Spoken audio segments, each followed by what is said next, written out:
ఐవీఎఫ్లో యాక్చువల్గా ఏంటి అని అంటే ఇంజెక్షన్స్ ఒక 10 to 12 డేస్ వరకు ఇంజెక్షన్స్ ఇస్తూ ఫాలికల్స్ కరెక్ట్గా పెరుగుతున్నాయా లేదా అని కొన్ని సెకండ్ డే ఒకటి, ఫోర్త్ డే ఒకటి, తర్వాత 6th డే అంటే ఇంజెక్షన్స్ ఇచ్చినప్పటి నుంచి స్కాన్స్ అనేది చేస్తాం. సో రెగ్యులర్గా ఆ సైజెస్ పెరుగుతున్నాయా లేదా, ఆ ఇంజెక్షన్ డోసెస్కి మన బాడీ సహకరిస్తుందా లేదా అని చూసుకోవడానికి బ్లడ్ టెస్ట్తో పాటు ఐవీఎఫ్ చేసేటప్పుడు స్కాన్స్ కూడా చేస్తామన్నమాట. సో ఇలా లాస్ట్కి ఒక 5 ఫాలికల్స్ అన్న లేకపోతే 3 ఫాలికల్స్ అన్న అట్లీస్ట్ పెరిగిన వాటిల్లో 18 mm నుంచి 20 mm వరకు పెరుగుతున్నాయి అంటే ఆ తర్వాత ట్రిగర్ ఇంజెక్షన్ అంటే అవి మెచ్యూర్ అవ్వడానికి ట్రిగర్ ఇంజెక్షన్ అనేది ఇస్తామన్నమాట. సో అలాంటి ఇంజెక్షన్ ఇచ్చినప్పుడు ఒక 36 hours అంటే 36 గంటల తర్వాత ఆ ఎగ్స్ అనేది మనం కలెక్ట్ చేసుకుంటాం ఓవరీస్ నుంచి. ఈ ఓవరీస్ నుంచి ఎగ్స్ కలెక్ట్ చేసినప్పుడు అది ఒక చిన్న మత్తు ఇంజెక్షన్ లాగా ఇస్తాము, లేకపోతే జనరల్ అనస్థీషియా అనేది ఒక 15 minutes to 20 minutesలో అయిపోయే 15 నుంచి 20 నిమిషాల లోపల అయిపోయే ప్రొసీజర్ కాబట్టి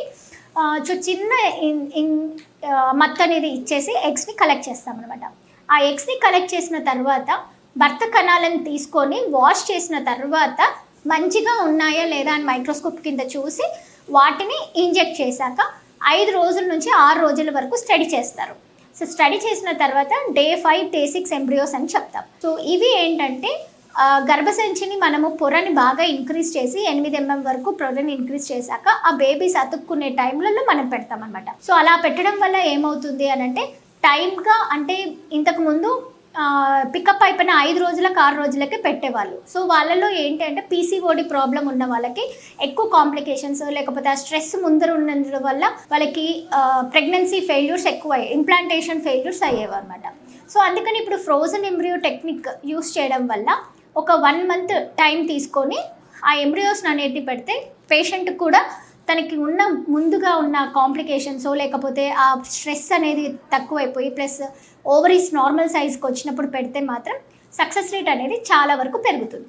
so frozen embryo technique use చేయడం వల్ల చాలా వరకు అడ్వాంటేజెస్ ఉంటాయన్నమాట. సో ఇది నార్మల్గా జరిగే ఐవీఎఫ్ అనేది. థ్యాంక్ యూ అండి.